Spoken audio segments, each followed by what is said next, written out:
Ito po yung magandang town ng Santa Maria, Laguna. Maganda ng lugar, mga kababayan. The Rice Granary of Laguna.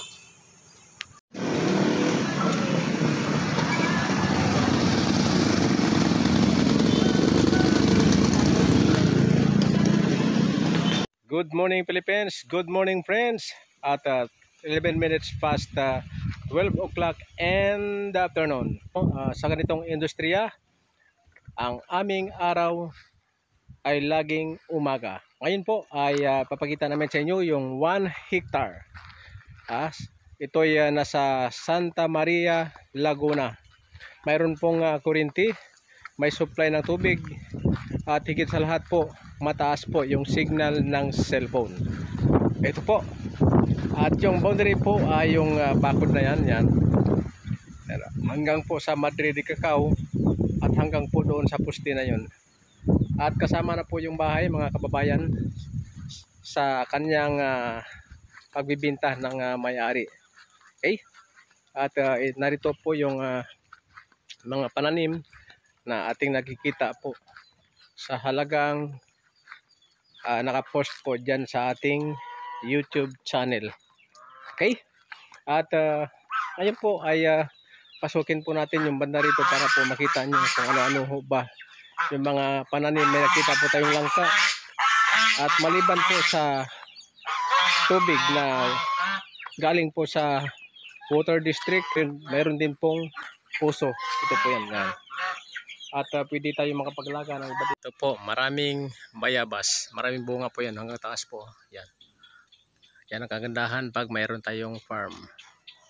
Okay? Or mga iba't ibang mga hayop. At mga pagtanim po tayo ng iba't ibang mga vegetable, mga kababayan. Yan, may manok, may mga pato, iba't ibang mga hayop po, mga kababayan. Yan po yung advantage pag mayroon tayong farm. Kagaya po nito, yan. Okay? At may nakita po tayong mangga, guyabano, saging, tapos po marami pong mga kamuting kahoy. Yan po. Ayan, kamuting kahoy. Meron siyang saging at bayabas. Lagyan po natin ito na lang ng iba't iba pang mga fruit bearing trees at mga root crops, tapos po greens. Kahit ano po yung pwede natin ilagay dito ay mabubuhay dahil po mataba yung lupa at malamig po yung klima dito sa Santa Maria, Laguna, dahil po malapit po tayo sa Sierra Madre Mountain, kung saan yan po yung reserve forest na nagbibigay po ng saganang tubig sa mga lalawigan po ng Laguna, Rizal, Quezon at Aurora. Iba't ibang mga lalawigan po, pati po dyan po sa Bulacan, mga kababayan. At dito po sa area na ito ay malapit lang po ito sa Santa Maria Municipal Hall. Estimated travel time mga 5 minutes. Yung layo na distansya niya po ay mga 2.5 hanggang 3 kilometers lamang po. Yan po yung mga pananim. Napakaganda po at may nakita tayong bayabas, mga kababayan.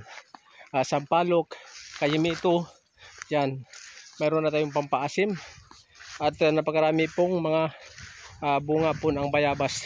Papakita namin sa inyo. Yan po. Yan, mga kababayan. Pwede dito maglagay ng kambing, piggery. Tulad po ng nakita nyo kanina. Iba't ibang mga hayop po yung ilalagay natin.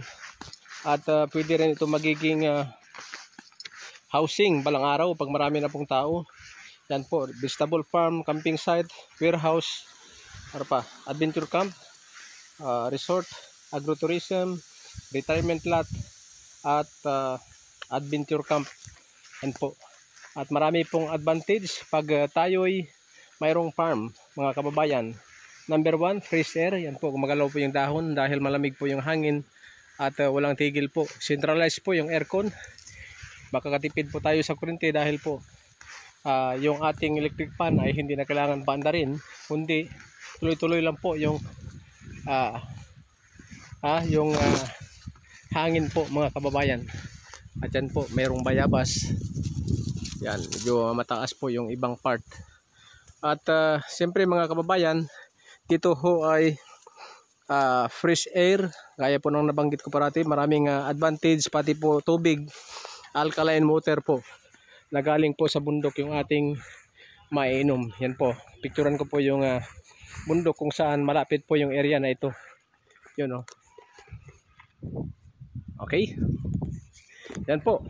Kung kayo may katanungan, text lamang ako sa 0967-892-1626 para po sa mga nais din magbenta. Ganun po, kontakin lamang nyo ako at puntahan po ng aming grupo yung inyong area para po kuhanan po ng video, at asahan nyo mga ilang araw po, linggo or buwan, ay magkakaroon na po kayo ng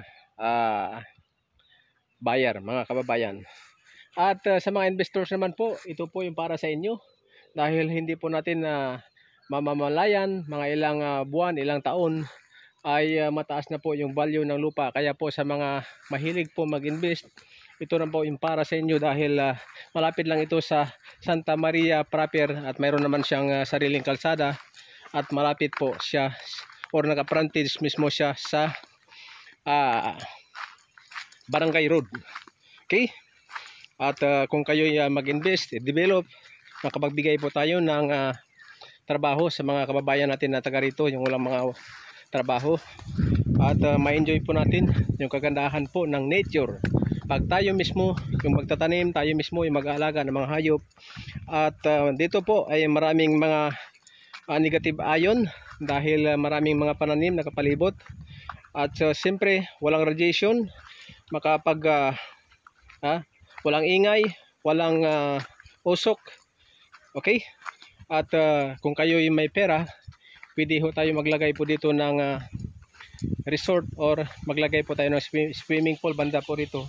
At ito ay katabi pa ng sapa, mga kababayan. Pakita ko sa inyo yung tubig. Yan o. Yan. Malapit lang po siya sa sapa. Ito po yung kanyang boundary. At wala pong maging problema kung kayo'y mag-alaga po ng iba't ibang mga hayop. Yan po.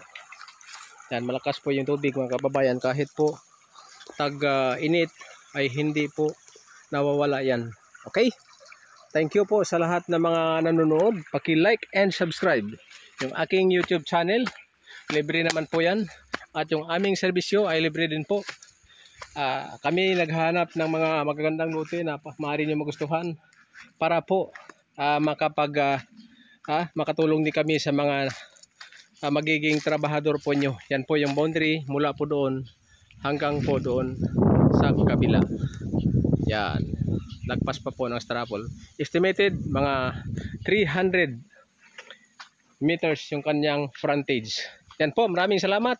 At muli, ako po si Rosindo Seminyan. Hangad po namin na sana payapa, makabuluhan, at higit sa lahat, may katarungan ang ating mga naiwang oras sa araw na ito. Basta lupa, dito lamang sa Realty Philippines TV makikita. Mabuhay po tayong lahat.